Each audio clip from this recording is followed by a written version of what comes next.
राम राम नमस्कार सगळ्यांना. आज आपण बनवणार आहोत बेसन मिक्स तुरीचे छोले. आपली सामग्री पाहून घ्या. मिरची, टमाटर, सांबार. आता आपण कांदा टाकलेला आहे कढईमध्ये. गंजामध्ये टाकलेला आहे कांदा. एकदम थोडी गरम झालेला आहे. कांदा टाकून घ्या. ते बेसन बनवून एकदम साधे सिंपल पद्धतीने बनवणार आहोत. टमाटर घ्या, कांदा मस्त चिरून घ्या. मेथी थोडीशी टाकलेली आहे आणि तुरीचे छोले मिक्स असं बेसन बनवणार आहोत. मस्त फिरून घ्या. कांद्याला थोडासा हलका कलर, लालसर हलका कलर येऊ द्या. आणि त्याच्यामध्ये आपण टमाटर, थोडीशी मेथी असली तरी जमते, नसली तरी जमते. मेथीचं टाकण्याचं काही गरजेचं नाही, पण आपल्याकडे थोडीशी मेथी होती म्हणून आपण मेथी बी टाकणार आहोत. तर मेथी, टमाटर टाकून थोडा वेळ 2 सेकंद पाहत राहा, फिरवत राहा त्याला चांगल्या प्रकारे. मग टाकून द्या आपले टमाटर, टाकून द्यायचा. मिरची, टमाटर, मिरची आणि त्याच्यासोबत थोडीशी मेथी कापलेली मस्त टाकून द्या. चांगल्या प्रकारे मस्त प्रकारे फिरवून घ्या. फिरवल्याच्या नंतर पहा, 1-2 फिरवा चांगल्या पद्धतीने. मग त्याच्यानंतर आपण टाकणार आहोत त्याच्यामध्ये आपल्या चवीनुसार आपल्याला किती तिखट लागते. एकदम मिरच्या बी अशा टाकायची, फिकावाला मिरच्या टाका किंवा जास्त तिखट नसेल, एक चव येण्यासाठी पुरतं टाका. मग आपण तिखट टाकणारच आहोत. पाहत राहण्यासाठी. आता तिखट आपण जास्ती काही टाकणार. आपण तिखट काही जास्त खात नाही. तुम्ही खात असाल तर जास्त तिखट टाकत जा. 1-1.5 चम्मच टाकणार आहोत आपण. इथल्या विदर्भात जास्त तिखट खाते, पण आता मी थोडंसं टाकणार आहोत. आपण काही जास्त तिखट काही खात नाही. तर पहा, मग थोडंफार तिखट टाका. 1-2 चम्मच तिखट टाका. त्याच्यामध्ये हळदी टाकून द्या. हळदी अर्धा चम्मच, थोडंसं जास्त कमी जास्त हिशोबाने टाकून द्या. आणि त्याच्यानंतर त्याच्यामध्ये टाकून द्या मीठ टाका. आपल्या चवीनुसार टाका. थोडं बरोबर आपल्या चवीनुसार बरोबर चांगल्या पद्धतीने टाका. छोल्याचं बेसन बनवणार आहोत एकदम चांगल्या पद्धतीने.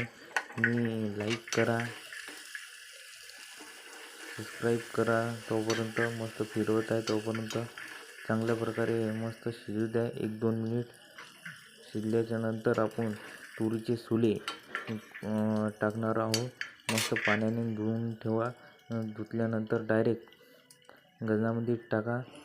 चांगल्या प्रकारे मस्त प्रकारे फिरून घ्या. 1-2 मिनटं शिजवून द्या. मस्त आपण मेथी टाकलेली आहे त्याच्यामध्ये. सांबार नव्हे तो, मेथी टाकलेली आहे त्याच्यामध्ये. मस्तपैकी 1-2 डाव फिरून घ्या. एखादी मिनटं 30-40 सेकंद मस्त शिजू द्या. 30-40 सेकंद शिजल्यानंतर आपले तुरीचे छोले मस्त डायरेक्ट त्याच्यामध्ये टाकून द्या. तुरीचे छोले टाका. मस्त त्याचा पहा कलर कसा आलेला आहे, 1 नंबर चमचमीत कसा आलेला आहे ते पाहत राहा तुम्ही. मस्त त्याला मस्त एवढे धुतलेले तुरीचे छोले मस्त चमच्याने चांगल्या पद्धतीने फिरवून घ्या. फिरवल्याच्या नंतर पहा त्याचा कलर कसा येते. एकदम फिरवून घ्या. 2-4 मिनिट मस्त फिरून घ्या. अजून चांगल्या पद्धतीने पुरे तुरीचे छोले टाकून द्या एकाच टायमात. चांगल्या पाण्याने धुवून घ्या. तोपर्यंत एक सबस्क्रायबर मारा, एक लाईक करा, कमेंट करा. तुमच्याकडे बी अशाच पद्धतीने बेसन बनवतात का काय? थंडीच्या सीझनमध्ये तुरीचे छोले सगळ्याच भाजीमध्ये विदर्भामध्ये टाकले जाते. कायच्यात वांग्यात बी छोले, सगळ्या याच्यात 5-10 मिनटं शिजू द्या. 5-10 मिनटं झाल्याच्या नंतर पहा, मस्त उकळी आल्याच्या नंतर पहा तुरीचे छोले थोडेफार 60-70% शिजलेले आहे. आता आपण त्याच्यामध्ये टाकणार आहोत बेसन घ्या तुमच्या पद्धतीनुसार. आम्ही 2 चम्मच घेणार आहोत. मोठावाला चम्मच राहते तो, छोटासा चम्मच आहे वाटते. 2 चम्मच घेतलेले आहे. 2-2.5 चम्मच घ्या. मस्त त्याला चांगल्या प्रकारे फिरवून घ्या. चांगल्या प्रकारे फिरवल्याच्या नंतर पहा त्याचा कलर कसा येतो. चांगल्या प्रकारे फिरवा. त्याला पुरं अलटी-पलटी करा. चांगल्या प्रकारे फिरून टाका. मग अर्धा 1.5 गिलास तुमच्या हिशोबानं पाणी टाका. थोडंफार पाणी टाका, अजून एक डाव फिरवून घ्या. 2-4 डाव फिरवल्याच्या नंतर पहा त्याला कसा कलर येते. मग अजून 2-3 मिनटं झाले का तो अजून पाणी टाका. जेवढं तुम्हाला गाढं करायचं आहे किंवा जेवढं पतलं करायचं आहे तेवढं पाणी टाका. त्याला चांगल्या प्रकारे सोले ओले आपले 70% शिजलेलेच आहे. फक्त आता बेसन शिजायचं आहे. याच्यामध्ये आता आपण टाकणार आहोत पाणी. तर तोपर्यंत एक लाईक मारा यार मित्रांनो, कमेंट करा तुमच्याकडे अशा प्रकारे बेसन बनवते का थंडीच्या सीझनमध्ये. बेसन कोण कोण म्हणतात की पुणे उन्हीकडे का म्हणते ते बी सांगा आम्हाला. बेसन म्हणताय का दुसरं काही नाव आहे त्याचं ते बी कमेंटमध्ये सांगा. तुम्ही मस्त चांगल्या प्रकारे फिरवून घ्या मस्तपैकी. पहा मग आता अजून आपण पाणी टाकणार आहोत. 2 मिनटं शिजलं मस्त पाणी टाकलेलं आहे. पतलं बेसन बनवणार आहोत.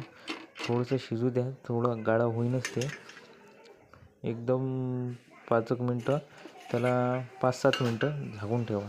एकदम लवकर पद्धतीने तयार होणारे हे पदार्थ बेसन. पहा शिजलेलं आहे, मस्तपैकी झालेलं आहे, शिजलेलं आहे, चांगलं 80% शिजलेलं आहे मस्तपैकी. पतलं बेसन झालेलं आहे, मस्त वास बी येत आहे, स्वाद येत आहे. पहा तुम्ही एवढं खतरनाक झालेलं आहे. आता आपण त्याच्यामध्ये टाकणार आहोत सांबार. तुमच्याकडे कोथिंबीरमध्ये का सांबारमध्ये ते बी सांगत जा आम्हाला. एकदम सांबार एकदम बारीक कापून आहे आपलावाला. त्याच्यात आपण सांबार टाकणार आहोत. नाही 1-2 मिनिट शिजवणार आहोत बस. मग पहा कशी झाली आमचं बेसन.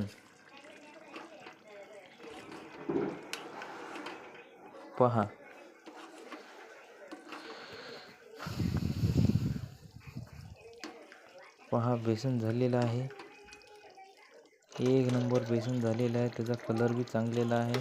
असं तुम्ही बनवून पहा घरी. तुम्ही बी करा, लाईक करा, कमेंट करा, सबस्क्राईबर करा. आवडलं असेल तर सांगा आम्हाला. सगळ्यांना बनवून पहा. आणि जय हिंद, जय भारत, जय महाराष्ट्र सगळ्यांना.